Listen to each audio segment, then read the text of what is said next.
जय हिंद साथियों। इस वीडियो में आप लोगों को सोलर सिस्टम के बारे में बताने वाला हूं, तो चलो शुरू करते हैं। तो देखो यहाँ पे आपको दिखाई दे रहा है, सूर्य दिखाई दे रहा है। सूर्य जो है वो केंद्र में है और बाकी जो है ये सब क्या है, ये सब के सब ग्रह है। तो सूर्य के बारे में और ग्रहों के बारे में बताऊंगा। इसे हम क्या कहते हैं, सोलर सिस्टम कहते हैं। ठीक है, सौर प्रणाली भी बोलते हैं, हिंदी में सौर प्रणाली बोलते हैं। तो सोलर सिस्टम में देखो सबसे जो मध्य में होता है उसे क्या कहते हैं, सूर्य कहते हैं। ठीक है, सूर्य कोई ग्रह नहीं है।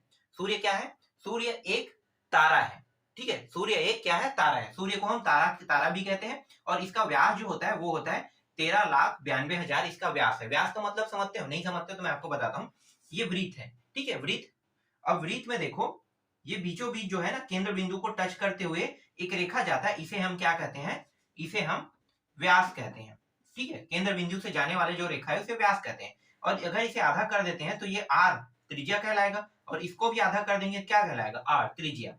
ठीक है, तो त्रिज्या इसके आधे को कहा जाता है, और पूरा अगर हो जाएगा तो क्या होगा, ये व्यास बन जाता है। तो इसका व्यास कितना है, 13,92,00,000 है। ठीक है, ये इसका इंटरेस्टिंग फैक्ट है। और इंटरेस्टिंग फैक्ट क्या है कि आप लोगों को ये पता है कि सूर्य हमेशा जलते क्यों रहता है। नहीं पता है तो आपको बता देता हूं कि सूर्य जो है ना, दो तत्वों से मिलकर बना है। एक है हाइड्रोजन और एक है हीलियम। हाइड्रोजन जो है वो 70% है और हीलियम जो है इसकी मात्रा 30% है। और ये जो दोनों हाइड्रोजन और हीलियम दोनों तत्व जो है ना, ये ज्वलनशील तत्व है, बहुत जल्दी आग पकड़ लेता है। तो इसी कारण क्या है, इसी कारण सूर्य हमेशा जलते रहता है। तो इसको हम कहते हैं नाभिकीय संलयन कहते हैं। परमाणु जो हमला होता है ना, नाभिकीय विखंडन और नाभिकीय संलयन दो अलग अलग है। नाभिकीय संलयन अणु बम को कहते हैं और नाभिकीय परमाणु बम को विखंडन को कह देते हैं। ठीक है, तो इस तरह से आप समझ सकते हो।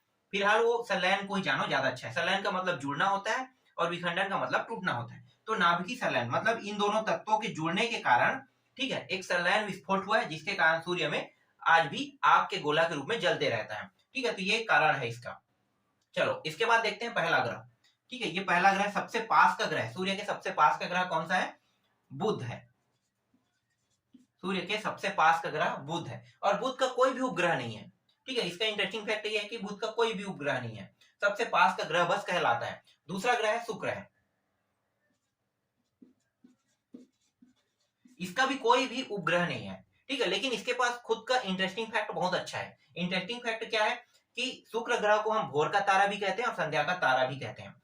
शुक्र ग्रह को भोर के तारा, मैं यहाँ पे लिख देता हूं, भोर का तारा, और कहते हैं संध्या का तारा। ऐसा क्यों कहते हैं भोर का तारा और संध्या का तारा, देखो सूर्य जब उदय होता है उससे पहले शुक्र ग्रह दिखाई देता है, और संध्या हो जाने के बाद जब सूर्य डूब जाता है ना, उसके बाद भी ये दिखाई देता है। और इसे चमकीला ग्रह भी कहते हैं। ये जो शुक्र है ना, ये चमकते रहता है। आप अगर इसके बारे में अच्छे से जानना है तो सुबह उठ के देखना, ये सूर्य जो चमकीला आपको दिखाई देगा ना, चमकीला तारा, तो चमकीला तारा जो है ना, यही है, क्या है, शुक्र ग्रह है। ठीक है, जिसे हम भोर का तारा कहते हैं। सुबह उठने के बाद देखोगे तो चमकीला ग्रह जो दिखाई देता है ये शुक्र ग्रह है, और जो शाम के टाइम चमकीला ग्रह दिखाई देता है ना, वो है संध्या का तारा, मतलब शुक्र ग्रह को ही कहते हैं। इसका भी कोई भी उपग्रह नहीं है। आगे आते हैं तीसरा।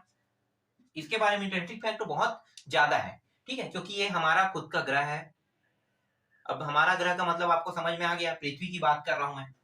तो पृथ्वी के बारे में बहुत कुछ जानकारी है, लेकिन मैं आपको अभी इस वीडियो में नहीं बताऊंगा। पृथ्वी के लिए अलग से वीडियो मैं बनाऊंगा, तब आप लोगों को बताऊंगा। बस इतना जान लो कि पृथ्वी जो है, इसे हम नीला ग्रह भी कहते हैं, और इसका एक उपग्रह है। उपग्रह का नाम क्या है भाई, उपग्रह का नाम है चंद्रमा। चंद्रमा सिर्फ इसका एक ही उपग्रह है, पृथ्वी का एक उपग्रह है, और उस उपग्रह का नाम है चंद्रमा। तो चंद्रमा शब्द सुन के आपको पता चल गया होगा। ठीक है, बस इतना ही जानो इसके बारे में। इसके बाद चौथा जो ग्रह है, इसे हम कहते हैं मंगल ग्रह। मंगल ग्रह, चौथा ग्रह मंगल ग्रह, और मंगल ग्रह के दो उपग्रह हैं। एक का नाम है डिबोस और एक का नाम है फोबोस। ठीक है, तो सिर्फ दो उपग्रह मैं लिख लेता हूं। एक का नाम है डिबोस, अगर आपसे कोई पूछता है ना तो आप बता सकते हो आसानी से कि एक का डिबोस है और एक का है फोबोस है। ये जनरल नॉलेज के लिए बहुत अच्छी जानकारी है आप लोगों के लिए। आगे आते हैं। इसके बाद आते हैं बृहस्पति में। बृहस्पति, बृहस्पति जो ग्रह है, ये सबसे बड़ा ग्रह है, सबसे बड़ा ग्रह। बृहस्पति ग्रह के बारे में इंटरेस्टिंग फैक्ट ये है कि ये इन 8 ग्रहों में सबसे बड़ा ग्रह बृहस्पति ग्रह है। इसके 63 उपग्रह है। अब मैं 63 उपग्रहों का नाम तो नहीं बता सकता, ठीक है, इसलिए इतना जान लो कि इसके पास 63 उपग्रह है। आगे आते हैं, इसके बाद जो ग्रह है इसको हम कहते हैं शनि ग्रह कहते हैं, ठीक है, शनि। शनि ग्रह को खूबसूरत ग्रह के नाम से भी जाना जाता है। अब खूबसूरत क्यों कहते हैं? क्योंकि इसके पास ना 4 बड़े छल्ले हैं जो उसे घेरा हुआ है। कैसे?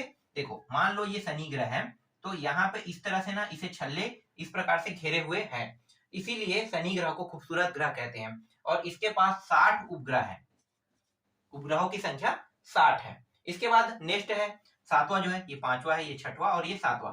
7वां को हम कहते हैं यूरेनस कहते हैं, यूरेनस, ठीक है, यूरेनस।